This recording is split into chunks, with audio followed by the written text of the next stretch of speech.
ओम श्री सांब शिवाय नमः। श्री शिव महापुराण प्रथम खंड पूर्वार्ध सचित्र मूल संस्कृत श्लोक हिंदी व्याख्या सहित। नमस्कार दोस्तों, आज मैं श्री शिव महापुराण के अंतर्गत जो द्वितीय रुद्र संहिता है उसका जो तृतीय खंड है पार्वती खंड, जिसका वर्तमान में मैं पाठ कर रहा हूँ। तो आज मैं पार्वती खंड में अथे को 44वां यानी कि 43वें अध्याय का पाठ करने जा रहा हूँ। ध्यानपूर्वक सुने, भूल त्रुटि होने से क्षमा करें।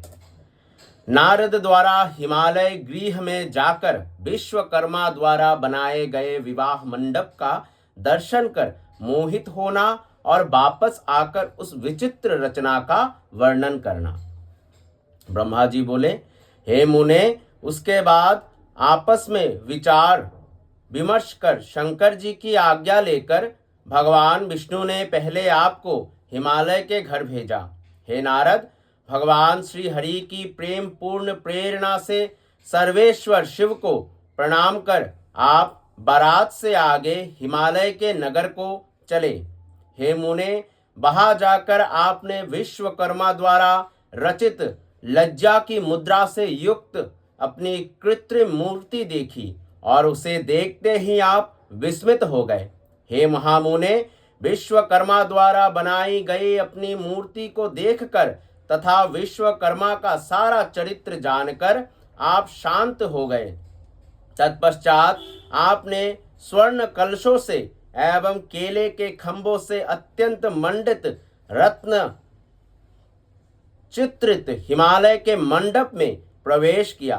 वो मंडप अति अद्भुत नाना प्रकार के चित्रों से अलंकृत तथा हजारों खंभों से युक्त था। उसमें बनी हुई वेदी देखकर आप आश्चर्य में पड़ गए। हे मुने, हे नारद, उस विस्मय के कारण आपका ज्ञान एवं बुद्धि नष्ट हो गई। पुनः आपने हिमालय से पूछा, हे हिमालय, क्या इस समय विष्णुवादी सभी देवता, महर्षि, सिद्ध एवं गंधर्व यहाँ पहुँचे गए क्या? हे पर्वतराज, क्या विवाह हेतु श्वेत बेल पर सवार होकर गणेश्वरों से युक्त सदाशिव पधार चुके हैं? ये बात आप सत्य सत्य कहिए। ब्रह्मा जी बोले, हे मुने, विस्मित चित्त हुए आपके इस प्रकार के वचन को सुनकर पर्वत हिमालय आपसे तथ्य युक्त वचन कहने लगे। हिमवान बोले, हे नारद, हे महाप्राज्ञ, अभी पार्वती के विवाह के लिए अपने गणों तथा बारातियों को लेकर शिवजी नहीं आए हैं। हे नारद, आप उत्तम बुद्धि से विश्वकर्मा के द्वारा रचित चित्र जानिए। हे देवर्षे, आप आश्चर्य का त्याग कीजिए, स्वस्थ हो जाइए और शिव का स्मरण कीजिए। आप मुझ पर कृपा कर भोजन तथा विश्राम करके मैनाक आदि पर्वतों के साथ शंकर के समीप जाना। हे महामते, जिनके चरण कमल की अर्चना देवता तथा असुर भी किया करते हैं, उन शिव की प्रार्थना कर आप इन पर्वतों को साथ लेकर देवताओं तथा महर्षियों सहित उन्हें यहाँ शीघ्र ले आइए। ब्रह्मा जी बोले, हे नारद, तब आपने तथास्तु कहा और वहाँ का सारा कृत्य अच्छी तरह संपन्न कर भोजन करके महामनस्वी आप हिमालय के पुत्रों सहित बड़ी प्रसन्नता से शीघ्र शिवजी के समीप गए। वहाँ अपने देवताओं से घिरे हुए महादेव जी को देखा। आपने तथा उन पर्वतों ने भक्ति से उन कांतिमान शिव को प्रणाम किया। तत्पश्चात हे मुने, अनेक प्रकार के अलंकारों से युक्त मैनाक, सज्ज, मेरु आदि पर्वतों को देखकर संदेह से आकुल मन वाले मैंने विष्णु से तथा इंद्र से युक्त देवताओं एवं रुद्रानुचरणों ने विस्मित होकर आपसे पूछा। देवता बोले, हे नारद, हे महाप्राज्ञ, आप तो आश्चर्य से चकित दिखाई पड़ते हैं। हिमालय ने आपका सत्कार किया या नहीं, हम लोगों को ये विस्तार पूर्वक बताइए। हे महाबली मैनाक, सज्ज तथा मेरु आदि पर्वत अनेक अलंकार धारण कर यहाँ किस उद्देश्य से आए हैं? हे नारद, आप ये भी बताइए कि पर्वतराज हिमालय का विचार शिवजी को कन्या देने का है या नहीं? हे तात, इस समय हिमालय के यहाँ क्या हो रहा है, ये सब विस्तार से कहिए। हे सुब्रत, हम देवताओं का मन अनेक प्रकार के संदेह से ग्रस्त हो रहा है, इसीलिए हम लोग आपसे पूछ रहे हैं, आप हमारा संदेह दूर करें। ब्रह्मा जी बोले, हे मुने, उन विष्णु आदि देवताओं का वचन सुनकर विश्वकर्मा की माया से विस्मित हुए आपने उनसे कहा, हे मुने, आप मुझ विष्णु को और सभी देवताओं के ईश्वर, सची के पति, पर्वतों के पूर्व शत्रु तथा पर्वतों के पक्ष को काटने वाले इंद्र को एकांत में बुलाकर कहने लगे। नारद जी बोले, विश्वकर्मा ने हिमालय के घर जैसी कारीगरी की है, उसे देखते ही सभी देवगण मोहित हो जाएंगे। वे हिमालय तो उस कारीगरी के कौशल से सारे देवताओं को प्रेम पूर्वक युक्ति से मोहित करना चाहता है। हे सचिपते, आपने पूर्व काल में विश्वकर्मा को भुलावे में डाल दिया था, क्या उसे आप भूल गए हैं? इसीलिए वे आज आपको जीतने की इच्छा से हिमालय के घर में विराजमान हैं। उन्होंने मेरा ऐसा चित्र बनाया है कि उसे देखकर मैं तो मोहित हो गया हूँ। इसी प्रकार उन्होंने विष्णु, ब्रह्मा तथा इंद्र आदि देवताओं के चित्र का भी निर्माण किया है। हे देवेश, अधिक कहने से क्या, उन विश्वकर्मा ने सभी देवगणों का चित्र इतनी कुशलता से बनाया है कि वो यथार्थ देवताओं के रूप में किंचित मात्र भी भिन्न नहीं जान पड़ता।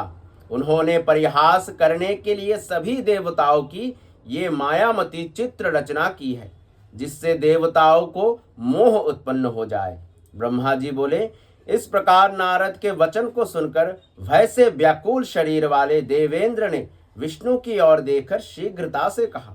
देवेंद्र बोले, हे देवदेव, हे रमानाथ, त्वष्टा पुत्र विश्वकर्मा शोक से व्याकुल हो मुझसे द्रोह करता है, कहीं ऐसा ना हो कि वो इसी बहाने मेरा वध कर दे।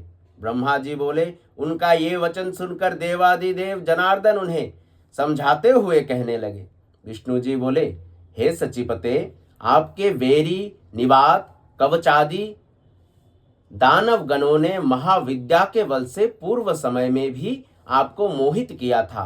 वे वापस, हे बासव, इसी प्रकार आपने मेरी आज्ञा से पर्वतराज हिमालय के तथा अन्य दूसरे पर्वतों के पंख का छेदन कर दिया है।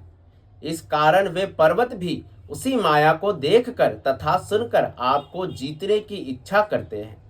ये सभी मूर्ख है और पराक्रम नहीं जानते हैं, अतः आप इनसे भयभीत ना हो। हे देवेंद्र, इसमें कोई भी संदेह नहीं कि भक्त वत्सल्य भगवान सदाशिव हम सभी का मंगल करेंगे। ब्रह्मा जी बोले, इस प्रकार व्याकुल हुए इंद्र को देखकर विष्णु ने उन्हें समझाया। तब लौकिक गति का आश्रय लेने वाले भगवान शिव उनसे कहने लगे।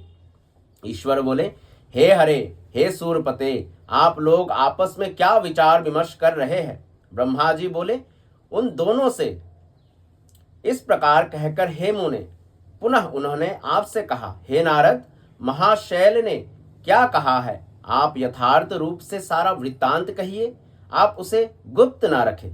आप शीघ्रता से बताइए कि शैलराज की कन्या देने की इच्छा है अथवा नहीं। हे तात, आपने कहा जाकर क्या देखा और क्या किया, ये सारा वृत्तांत प्रेम पूर्वक कहिए। ब्रह्मा जी बोले, हे मुने, जब शिवजी ने आपसे ये कहा तब दिव्य दृष्टि वाले आपने मंडप में जो कुछ देखा वो सब एकांत में इस प्रकार कहा। नारद जी बोले, हे देवदेव, हे महादेव, आप मेरा शुभ वचन सुने। इस विवाह में किसी प्रकार के विघ्न दिखाई नहीं पड़ते और ना तो किसी प्रकार का भय ही है। शैलराज निश्चित रूप से आपको ही अपनी कन्या देना चाहते हैं और ये पर्वत इसी निमित्त आपको लेने की इच्छा से यहाँ आए हैं, इसमें संदेह नहीं है। हे सर्वज्ञ, परंतु एक बात ये है कि कौतूहलवश वहां सभी देवताओं को मोहित करने के लिए एक अद्भुत माया रची गई है। इसके अतिरिक्त वहां और किसी प्रकार के विघ्न की संभावना नहीं है। हे विभो, महामाया करने वाले विश्वकर्मा ने हिमालय की आज्ञा से उनके घर में महान आश्चर्य युक्त मंडप की रचना की है। उस मंडप में विश्वकर्मा ने सारे देव समाज के विचित्र का निर्माण किया है। उसे देखकर मैं मोहित होकर आश्चर्य में पड़ गया हूँ। ब्रह्मा जी बोले, नारद का वचन सुनकर लोकाचार करने वाले प्रभु शिव जी विष्णु आदि देवताओं से हंसते हुए कहने लगे। ईश्वर बोले, हे विष्णु, यदि पर्वत हिमालय मुझे अपनी कन्या देंगे तो आप यथार्थ रूप से बताइए कि मुझे माया से क्या प्रयोजन है। हे ब्राह्मणों, हे शक्र, हे मुनिगण तथा हे देवताओं, आप लोग यथार्थ रूप से कहिए कि हिमालय मुझे अपनी कन्या दे रहे हैं तो माया से मेरा क्या प्रयोजन है। न्याय शास्त्र के जानकर पंडितों ने कहा है कि जिस किसी उपाय से अपने साध्य को प्राप्त करना चाहिए, अतः आप सभी विष्णु आदि देवगण इस कार्य सिद्धि की इच्छा से शीघ्र ही चले। ब्रह्मा जी बोले, देवताओं से इस प्रकार कहने वाले जितेंद्र भगवान सदाशिव को कामदेव ने साधारण मनुष्य के समान अपने वश में कर लिया। उसके बाद शिव जी की आज्ञा से विष्णु आदि देवता एवं ऋषिगण भ्रांत तथा मोहित करने वाले हिमालय गृह की ओर गए। हे मुने, उन देवताओं ने आप नारद को तथा उन पर्वतों को आगे कर आश्चर्यचकित हो हिमालय के अपूर्व एवं परम अद्भुत मंदिर की और प्रस्थान किया। इस प्रकार हर्ष में भरे हुए विष्णु आदि देवताओं तथा प्रसन्नता से युक्त अपने गणों के साथ वे शिवजी आनंदित होकर हिमालय के नगर में समीप आ गए।